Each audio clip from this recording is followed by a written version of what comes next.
Absolutely. I mean, we start looking at startups at when they're at the pre-Series A stage, which is the early stage. And ever since we started in 2019, a number of them, I mean, we've lent to them or invested in them every year since then, and they've graduated to the late stage now, right? What we've seen in the past 1-2 years, that there's a lot of activity in the late growth stage as well, pre-IPO stage. And these are companies which have employees greater than, let's say, 1,000 people on roll, even on contract. So I mean, we want to empower the startup ecosystem, and I mean, the kind of employment that they're generating, I mean, it's unparalleled, right? And growth wise bhi agar main dekhu, so there are 2 to 3 sectors which have really fueled the venture debt growth, even the VC growth in India. First is the consumer space. This would include brands, this would include marketplaces, platforms, enablers, where I mean, they start taking debt at the pre-Series A stage.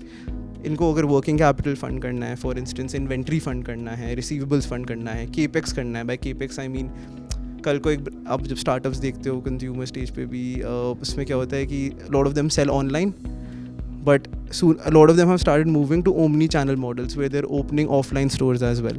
तो अपने stores खोलने हैं malls में, high streets में, उसके लिए भी वो debt लेते हैं कि debt से stores खोल लिए, equity is used for, let's say, marketing burn or team building.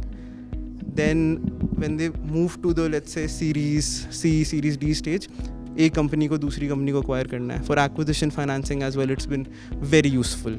in mainly consumer का बता रहा हूँ मैं आपको. And the thing is that even a lot of funds are more comfortable in lending to consumer startups because they have brand value rather than just, let's say, revenue. The brand also has a lot of intrinsic value, right? And a venture debt fund would have, let's say, charge on all the assets of these companies. फिर fintech sector है, उसमें क्या है कि the major subsector within fintech which has attracted a lot of debt interest is lending, even within that consumer lending. तो उसमें venture debt is getting used for onward lending, it is getting used for FLDG financing. A lot of these in consumer lending as well as, let's say, wealth tech startups, marketing is a very big cost. Marketing which is growth financing, उसके लिए भी debt use हो रहा है बहुत. तो यहाँ deal sizes काफ़ी high है, 9 to 10 million dollars का एक deal होता है. कभी कभी वो सारा डेट हम साथ में देते हैं, कभी over a period of 12 months, tranches बोलते हैं उसे, इन 2 million 3 million each quarter.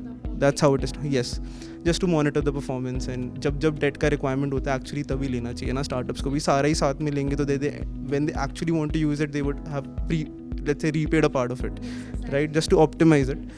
And अब जैसे clean tech sector है, when we look at the environment within clean tech, when you look at OEMs, startups like Ola Electric, Ather have used venture debt very well in their pre-IPO rounds.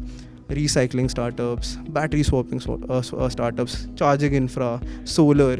So this is a core sector for Stride as well, and it's a part of our top 3 sectors where we disbursed VD. And यहाँ पे भी मतलब there's a lot of VC funding, equity funding that has increased. काफ़ी sector specific funds भी आए हैं यहाँ पे. So along with the increase in equity funding, the debt funding is also increased. Mainly अगर इनको अपना capacity expand करना है, अपना inventory build up करना है, for those kind of use cases, venture debt has come in very handy. Exactly. Let's take the example of 2-3 sectors, right? Like B2B commerce. There are a number of startups like I would say Zetwork or an infra market which have used debt very well. Off business, they've used debt very well.